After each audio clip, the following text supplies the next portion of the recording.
of comedian YY, What It Takes, and right here with us is nominated Senator HEZENA LEMALETIANG. Is that how you pronounce your name? Yes, very accurate. Very good. Karibu sana. Asante. Let us know, why did you choose to come today to support and consume Kenyan content? First of all, I love comedy. I love comedy. And I was invited by YY, and I thought, why not? Yeah. It's a good platform to get to interact with my fellow young people. Yeah. And I love that you're all young. When you hear comedy or something like this, what's your understanding about comedy? Comedy is basically talent, first of all, that comes to my mind, and I'm a huge supporter of talent. I have grown through the ranks of leadership through talent, being Miss Commonwealth Kenya, Miss Tourism, and finally I landed in politics. So it's evident that talent can take you far, more than what you studied in school can take you, and I'm a living example of it. So I want to encourage more young people. Plus, laughing, when you laugh, you utilize less muscles, but you feel it's refreshing to the soul. So why not laugh?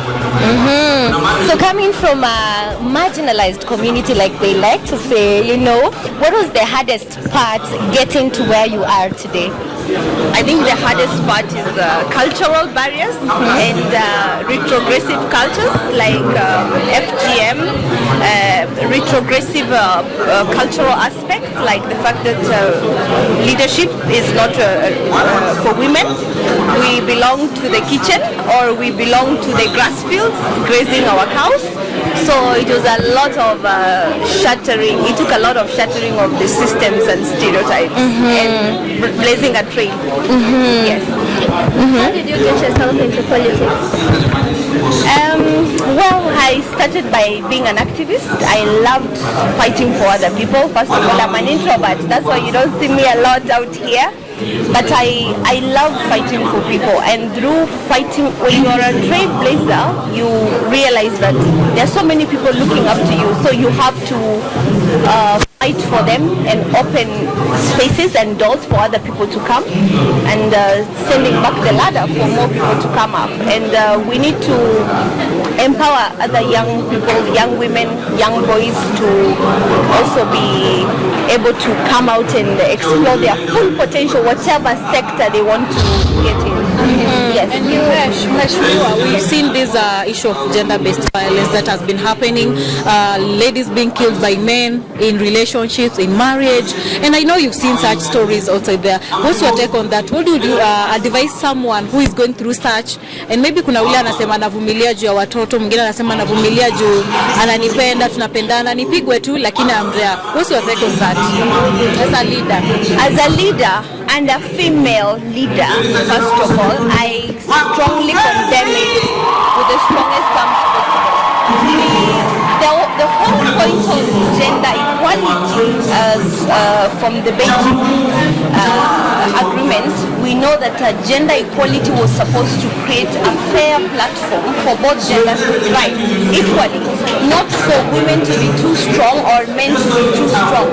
We need to assure our young people, or each gender, that the spaces the platforms are meant for everybody to thrive. And I strongly condemn any form of GBV. And I hope I can be a role model to somebody, because I just sent back my dowry a few days ago, and a few months ago, and I really don't care about that. I have not broken a finger or a leg to do that.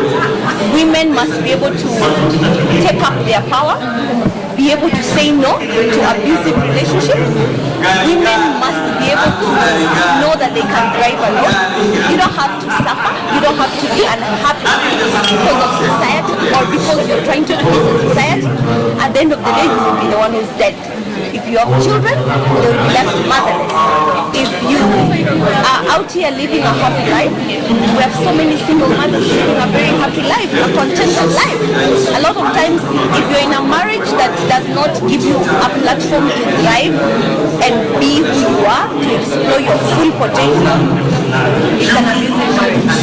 You must be be able to be a role model. We can't be talking about women empowerment, girl child empowerment, over and over reinventing the wheel.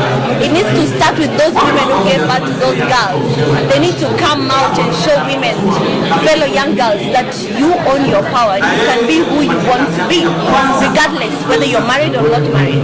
Yeah. You just now, okay, talking about the same thing that you mentioned about returning dowry. My question is, what are some of the, because you see that the elders did ADVERTISEMENT background check. They say no, what they decided, and what are some of the red flags that you feel like, or rather, what are some of the things that you feel like you should have done better to really get to that point? I think I should have done a background check myself, first of all. And I come from a very concrete culture, which is very, very,